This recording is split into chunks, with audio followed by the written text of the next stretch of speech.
Okay, so it is Thursday, January 22nd, 2026.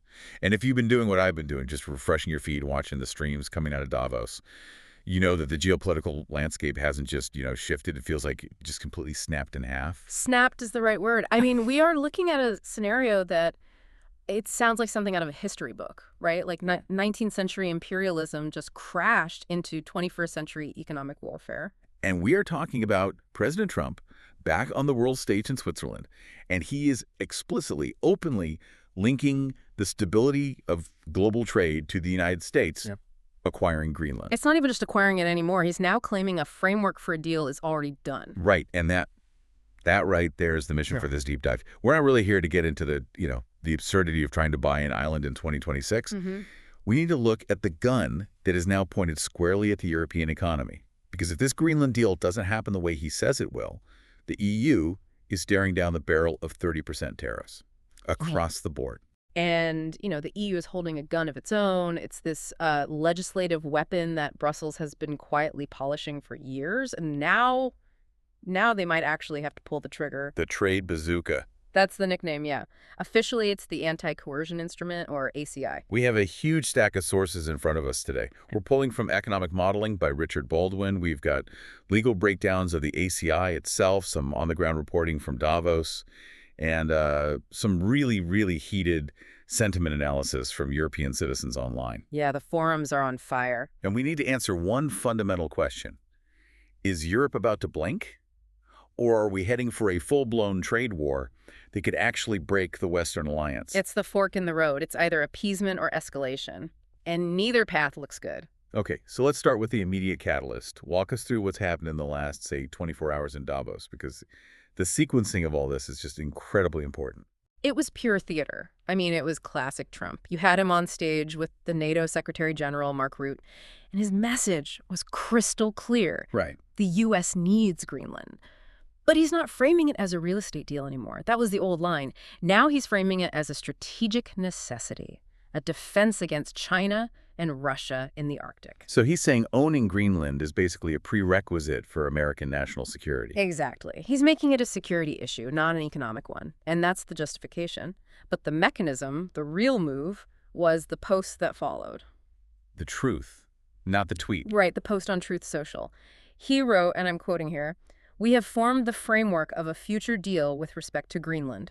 It gets us everything we wanted." That word framework, it's Yeah. such a slippery word in diplomacy, isn't it? It usually just means we agreed to keep talking. Usually. But in this case, the market took it as the deal is basically done, and you can see why. Because of what happened next. Exactly. Look at the immediate consequence. Within hours of that post, the Trump administration lifts this looming tariff threat, an extra 10% levy that was supposed to hit 8 specific NATO countries on February 1st. And let's name them, because this list is really telling. It's Denmark, France, Germany, the UK, the Netherlands, Norway, Sweden, and Finland. You see the strategy, right? It looks like a direct quid pro quo. Play ball with us on the Arctic and you get a temporary reprieve. It divides the herd. It peels off the cooperative allies from the rest of the EU who are still staring at that huge tariff wall. But this is where the whole narrative just gets messy. Because almost immediately after, Greenland's Prime Minister, Jens Frederik Nielsen, he comes out swinging. Oh, yeah, he was not having it. He said, effectively, we are not for sale, we are a self-governing people. I mean, he was completely unequivocal. But then you have Denmark, the actual sovereign state that's responsible for their foreign affairs. Radio silence. Just crickets on the framework claim. And that silence is what's terrifying for the rest of Europe. Because it suggests something is happening behind the scenes. Right. It suggests Copenhagen might be trying to find a way to satisfy the U.S. demand without technically selling the island. Maybe a 99-year lease or a massive expansion of U.S. base rights that looks a whole lot like sovereignty, something they can spin. And while those 8 countries get a little breathing room, the sword of Damocles is still hanging over the entire bloc. So, okay, let's break down how we even got here. The tariff escalation ladder. This didn't just start yesterday. No, not at all. So you have to rewind to February 2025. Yep. Trump comes into office and boom, slaps a 10% baseline tariff on almost all global imports. But he hit the EU harder. He hit the EU with 20% right out of the gate, specifically because of the trade imbalance. Which was painful, but I guess manageable. European companies absorbed some of the cost. Consumers paid a little more. It hurt, but it didn't break things. It was barely manageable, but yeah. The new threat, though, this is existential. If this whole Greenland situation and his general dissatisfaction with trade isn't resolved by August 1st of this year, 2020. the U.S. hits the EU with 30% tariffs. That's not a tax, that's a wall. That is a lockout for entire industries. And this is where the analysis from Richard Baldwin becomes so essential. He argues that European leaders, and maybe even a lot of us, are making a huge mistake by trying to analyze this with standard economic logic. We keep looking at the spreadsheets for a rationale. Correct. Baldwin calls it the grievance doctrine. And you have to understand, for this administration, a trade deficit isn't just an accounting difference on a spreadsheet. No. It is viewed as theft. It is seen as evidence that the United States is being victimized, being taken for a ride. So when Trump looks at the number of German cars sold in the U.S. versus U.S. cars in Germany, he doesn't see comparative advantage or superior German engineering. He sees a crime scene. Exactly. And if you see a crime scene, what do? You don't negotiate, you punish. So tariffs aren't just a policy tool to adjust prices, they are punishment. They are leverage to stop what he calls the looting of America. And he brings up his fair and reciprocal plan all the time. The example he always uses is cars. The EU charges 10% on imported American cars. The U.S. only charges 2.5% on European cars. To him, that's not just a disparity, it is a personal insult. And you can't negotiate the grievance doctrine away with economic charts. That's why the normal diplomatic channels are just failing. The EU negotiators go into a room with binders full of data showing how mutual trade benefits everyone. Right. And the U.S. side basically responds with, you've been ripping us off for 30 years, and now it's time to pay up. It's two different languages. But there's a deeper, almost weirder layer to this economic strategy that we found in the sources. They're calling it the Mar-a-Lago Accord. This is the real paradox. Break this down because it just sounds completely counterintuitive on the surface. Okay, so it's this idea that the administration is trying to reshape the entire global monetary system. On one hand, they want a weaker dollar. A weak dollar makes American exports cheaper for other countries to buy. And it makes foreign imports more expensive for Americans. So theoretically, it helps close that trade deficit that they're so obsessed with. Right. So if the dollar is weak, a Ford F-150 suddenly looks a lot cheaper to a guy in Munich. Simple enough. But, and this is the huge but, the U.S. government is running a massive deficit to fund everything, the military, Social Security, all of it. They need to sell bonds. They need foreign countries, especially in Europe and Asia, to buy U.S. debt. And those countries usually only want to buy that debt when the dollar is strong and stable. It's seen as a safe asset. So the message to Europe is essentially, we are going to actively devalue the currency that you hold as your savings, but please keep lending us more money. It's just a bizarre contradiction. Devalue the dollar, but don't you dare stop buying our bonds. It's a high wire act. A very high wire act. And if Europe retaliates too hard in this trade war, they might just decide to stop buying those bonds. And that's when the whole system really starts to wobble. We'll get into the market reaction later, but that contradiction is at the very heart of the U.S. strategy. Which is the perfect segue to the European response. Right. Because for decades, the rap on Europe has always been, economic giant, political dwarf, military worm. Yeah, that was the old joke. They talk, they form committees, they write very strongly worded letters, but they don't actually fight. That was the old Europe. The trade bazooka, the ACI, is a very real attempt to change that DNA, to grow a spine. Okay, let's get technical for a minute. What actually is the Anti-Coercion Instrument? Because it sounds like something from a science fiction movie. It's a piece of legislation that was really born from trauma. You have to go back to 2021. China effectively erased Lithuania from its customs registry, just deleted them. Because Lithuania opened a representative office for Taiwan. That's it. It was pure economic bullying. Beijing's message was change your foreign policy or you cease to exist in our market, and it worked. It terrified other small countries. And the EU at the time realized it was basically helpless. Totally helpless. They had zero legal mechanisms to fight back quickly. I mean, they could file a WTO case, but that takes 3 or 4 years. By then, the Lithuanian economy would have been completely crushed, so they built the ACI. So it was built for Beijing, but now it's loaded and pointed at Washington? The irony is thick, isn't it? And the design of this thing is incredibly clever, especially for the EU. In the EU, foreign policy decisions, like sanctions, usually require unanimity. Right. All 27 member states have to say yes. Which means one country, say Hungary, can veto everything and grind the whole machine to a halt. Which it does, constantly. It's the Achilles heel of European foreign policy. Well, absolutely. But the ACI is different. It operates under what's called qualified majority voting. Meaning no single country gets a veto. Exactly. It effectively transfers the power from the individual member states to the European Commission in Brussels. If a qualified majority of countries agrees that there is economic coercion, that a foreign power is interfering with EU sovereignty, the Commission can fire. Hungary can't stop it. Poland can't stop it alone. This is a massive centralization of power.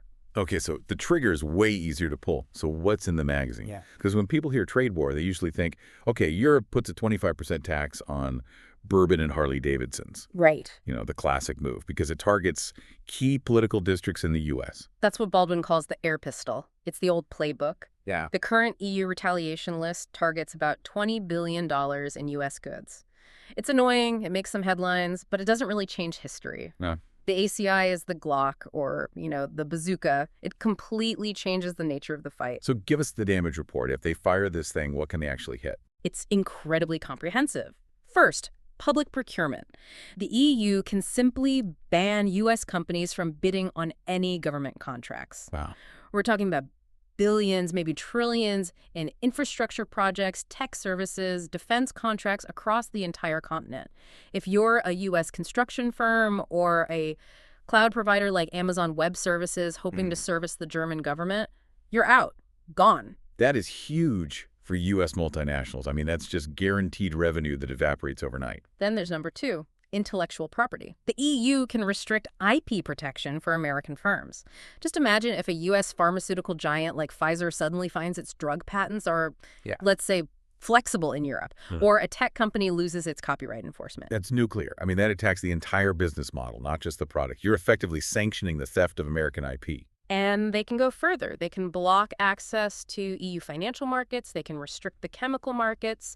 They can limit foreign direct investment. They can essentially make it illegal or just impossible for major U.S. firms to operate within this market of 450 million wealthy consumers. But there is a timeline issue here, isn't there? This isn't a button they can just push tomorrow morning and it all happens. No, that's a fair point. It's not instant. It involves an investigation phase, consultations. The whole process takes about 6 months to fully deploy. But interim steps can happen much faster. And the threat alone is supposed to be the deterrent. Right. The idea is that you show the bazooka so you never actually have to fire Yeah, it. right. Exactly. But the problem we have now is that deterrents only work if the other guy believes you have both the leverage and the guts to actually use them. Which brings us to the big question. Does Europe actually have any real economic leverage over the United States? Or is this just a mouse roaring at a lion? Because the common wisdom, is that the U.S. holds all the cards. That might be the single biggest misconception in this whole public discourse. The U.S. is surprisingly vulnerable. Europe is the number 2 supplier of industrial inputs to the United States, right behind China. Industrial inputs. That sounds kind of boring, but it's the absolute bottleneck of the entire economy, isn't it? We're not talking about luxury handbags and champagne. No, not at all. We are talking about the stuff you need to make other stuff. Chemicals, for example.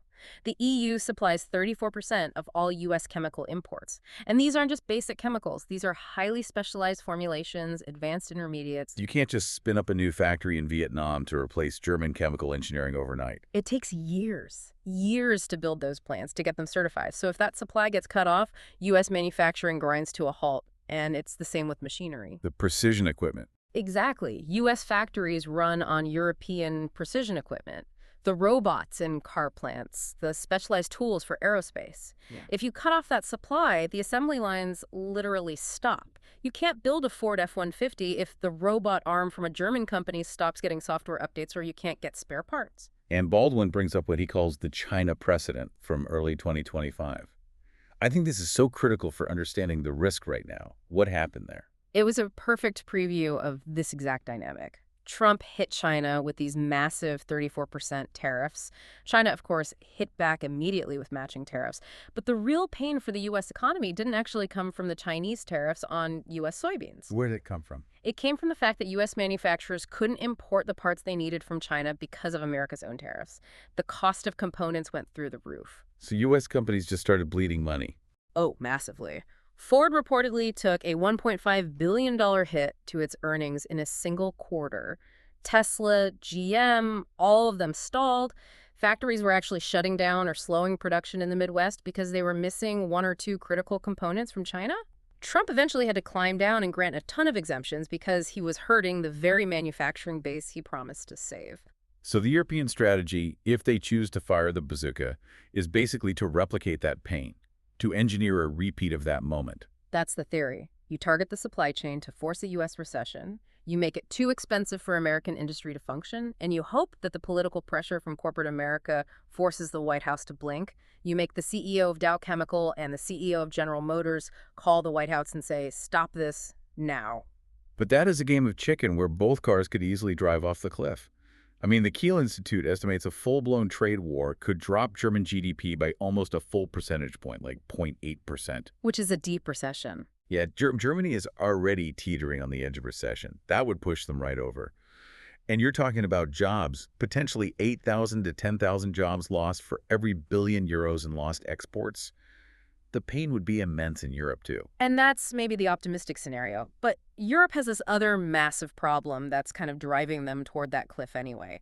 It's what economists are calling the second China shock. This is the unintended consequence of the U.S. locking China out of its market. Right. Trump puts up this massive tariff wall against Chinese goods. So Chinese exports to the United States, they've plummeted, down something like 34% in the last year alone. Okay. But those factories in Shenzhen and Guangzhou, they're still running. They have massive overcapacity. So where do all those solar panels and electric vehicles and steel girders go? They go to the only other open, wealthy market on the planet, Europe. Precisely. Chinese exports to the EU have surged, up 12% just recently. So if you are a German manufacturer, you are caught in a vice. You are losing access to your biggest export market, America, because of Trump's tariffs, and at the same time, you're getting flooded with cheap Chinese competition at home because they have nowhere else to send their stuff. That sounds like a recipe for complete deindustrialization. It is. It's an existential threat, and that is why the whole appeasement argument is starting to lose ground in Brussels, because if you don't fight back, you might not have an industry left to protect in 5 years anyway. You just get squeezed out of existence from both sides. Let's talk about that internal fight. Oh. Because reading the reports from analysts like Shaheen Valet and then looking at the Reddit threads from average European citizens, the mood is really shifting. It's getting ugly. It's becoming visceral. I mean, you see the word Chamberlain trending on European social media. There's this palpable sense that the EU leadership, by delaying retaliation until August 1st, by even entertaining these absurd Greenland talks, is just projecting weakness. I saw one comment that just stuck with me. It said, the EU is currently in its Chamberlain phase. They think they can negotiate with a doctrine that demands their total submission. That's harsh. It's harsh, but it reflects this growing anger. Shaheen Valet argues that the EU has completely botched the response so far. His point is that bullies operate on momentum. By hesitating, by saying, oh, let's just wait until August, Europe has invited more aggression. They've shown that the framework tweet actually works as a tactic. But the counter-argument is terrifyingly simple, isn't it? It's the security argument. Can doesn't mean should. That's Richard Baldwin's big warning. Sure, you can crash the U.S. economy by withholding specialty chemicals. You have that power. But the United States isn't just a trading partner. It provides the nuclear umbrella.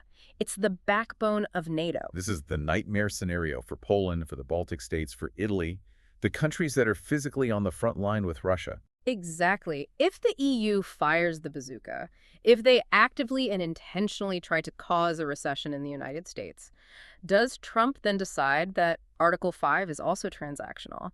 Does he pull U.S. troops out of Germany? Does he stop arms shipments to the eastern flank of NATO? That's the wedge he's driving right through the middle of the EU. You have France and the European Commission saying, we need strategic autonomy. We must stand up for ourselves. And then you have the Eastern European states saying, please, please do not provoke the man who commands the only army capable of stopping a Russian invasion. And that's the problem with the ACI's qualified majority voting. Technically, yes, France, Germany, and Spain could outvote Poland and the Baltics and fire the bazooka. But the political reality is that you cannot just steamroll half your members on an issue of their literal existential survival. If you do that, you might not break the U.S. alliance, you might break the EU itself. And there's one other target in the ACI's arsenal that feels very 2026, big tech. The analysis from Johnny Ryan suggests the bazooka should be pointed directly at Silicon Valley. This is the whole digital sovereignty angle. And it's a real flashpoint. Trump has already threatened tariffs if the EU fully enforces its Digital Services Act, basically, if Europe tries to seriously regulate Musk, Zuckerberg, or Pichai. So the U.S. is using trade threats to stop EU domestic regulation. That's a direct challenge to the EU's ability to make its own laws for its own citizens. Right. It's a sovereignty issue. So Ryan argues, fine, if you're going to weaponize trade, we're going to weaponize market access. Use the ACI to ban for you algorithms that they see as harmful, block certain U.S. tech services entirely, hit them right in the data revenue model. The EU is the single biggest and most powerful regulator of technology on the planet. So that shifts the battlefield from steel and cars to software and data. And it's a place where Europe feels it has the moral high ground, even if it doesn't have its own tech giants. They can frame it as, we aren't blocking your cars, we're blocking your surveillance capitalism. It's a message that plays really well domestically in Europe. I want to circle back to the financial markets for a second, because there is a really strange anomaly happening right now that signals something might be broken under the surface. The dollar. The dollar. Econ 101 says if a country puts up big tariffs, it restricts imports. That means there's less demand for foreign currency, so the home currency, in this case the dollar, should get stronger. That's just textbook stuff. But it's going down. The dollar is weakening, and it's falling alongside U.S. stock prices. That should not be happening. A weak dollar usually boosts stocks because it helps exporters, but right now, everything is falling together. So what's going on? Why is it happening? In a word, fear. Investors are looking at the U.S. national debt, what is it, $35 trillion now? And they're looking at this grievance doctrine and this willingness to start a trade war with everyone at once, and they are starting to see the risk of fiscal dominance. Define that for us. What does that mean? Fiscal dominance is the point where a government's debt is so high that the central bank, the Fed, effectively loses control of monetary policy. Think about it. Foreign investors own $22 trillion in U.S. assets. Okay. If they get seriously spooked by a global trade war, they might start selling those assets. If the EU fires the bazooka and bans access to its financial markets, those investors might start dumping U.S. Treasury bonds. And if they all sell at once, bond prices collapse and yields spike. Interest rates would skyrocket. Exactly. And to stop the entire U.S. economy from collapsing under those high interest rates, the Federal Reserve would be forced to step in and print money to buy the debt that nobody else in the world wants anymore. Which causes massive inflation and crushes the value of the currency. Some of the more bearish projections are talking about a 25 to 30% depreciation of the dollar. That's not a managed competitive devaluation. That is a currency crash. A full-blown crisis of confidence in the U.S. dollar as the world's reserve currency. So we are right back to that Mar-a-Lago paradox. Trump wants a cheaper dollar to help exports. But if he gets a crash dollar because he started a trade war with his own bankers, then he has single-handedly triggered a global financial crisis. You simply cannot declare economic war on the very people who are financing your government's deficit. It's the fundamental contradiction at the heart of this entire administration's policy. You need Europe to buy your bonds, but you're threatening to tariff them into oblivion. So we are essentially watching a game of three-dimensional chess where all of the pieces are made of dynamite. That is a very good analogy, and nobody is quite sure if the players actually know all the rules of the game they're playing. We have the timeline. August 1st, that's the D-Day for the 30% tariffs. The EU has suspended its trade deal work. They're just waiting. But the pressure is building every single day.